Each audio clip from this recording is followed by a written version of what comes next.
Coffee কি নেশাজাতীয় দ্রব্য? চিংড়ি মাছ খাওয়া হালাল নাকি হারাম? গায়ে শুধুমাত্র গেঞ্জি পরে উজু করলে উজু হবে কিনা? কারো মা যদি তার সন্তানকে ছোটখাটো বিষয় নিয়ে আল্লাহ তাআলার কাছে বদদোয়া করে, তাহলে উক্ত সন্তানের করণীয় কি? ওযুর শুরুতে বিসমিল্লাহ বলতে ভুলে গেলে পরে মনের পড়ার পর করণীয় কি? নামাজ পড়ার জন্য যদি জায়গা না থাকে, সেক্ষেত্রে বিছানার উপর নামাজ পড়লে কি নামাজ হবে? স্ত্রী কি স্বামীর নাম ধরে ডাকতে পারবে? কাঁচা পেঁয়াজ খাওয়া যাবে কিনা? জায়েজ নাকি মাকরু না হারাম? সুরবিন আইডি থেকে লিখেছেন, কবরস্থানে খারাপ কোনো জিন বা পরী যে মানুষের ক্ষতি করে এই ধরনের কিছু থাকে? যদি থাকে তাহলে এদের থেকে হেফাজতের উপায় কি?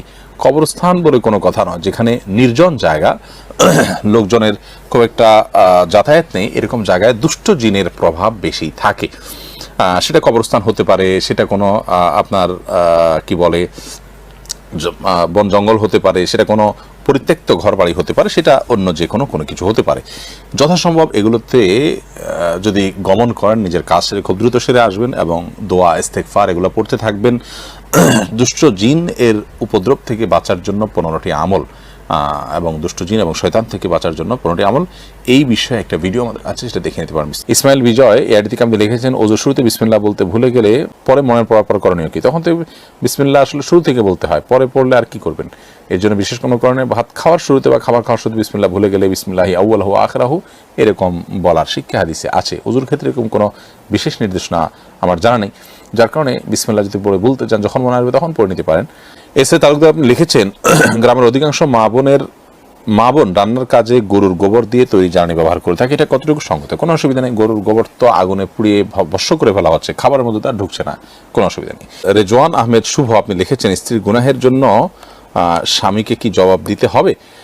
স্ত্রীর গুনাহের জন্য স্বামীকে জবাবদিহি করতে হবে যদি সেখানে স্বামীর কোনো প্রকার ত্রুটি থাকে, স্বামীর কোনো প্রকার বিচ্যুতি থাকে, কোনো প্রকার গাফিলতি থাকে।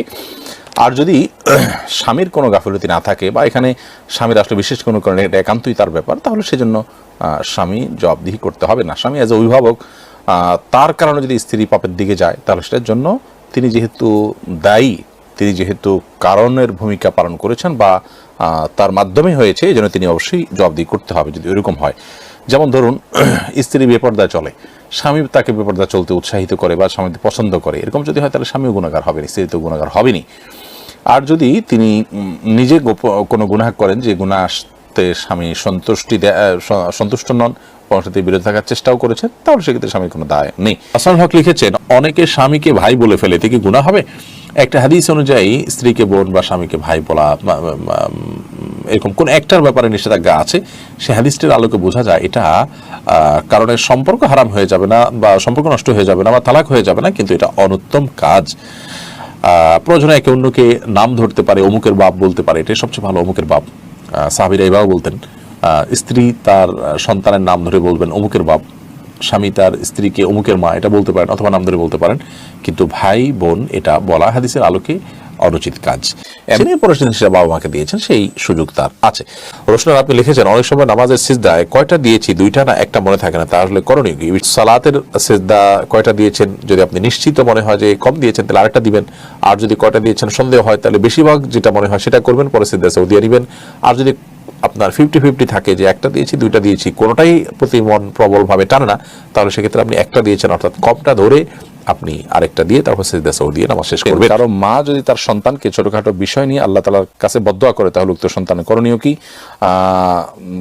মায়ের বদদোয়া থেকে বাঁচার জন্য ছোটখাটো বিষয়ও খেয়াল রাখবে যাতে মা বদদোয়া না হয় সেদিকটা। আর মার উচিত নয় এভাবে কথায় কথায় বদদোয়া দেওয়া বা সন্তানের অকল্যাণ চাওয়া, এটা গুনাহের কথা।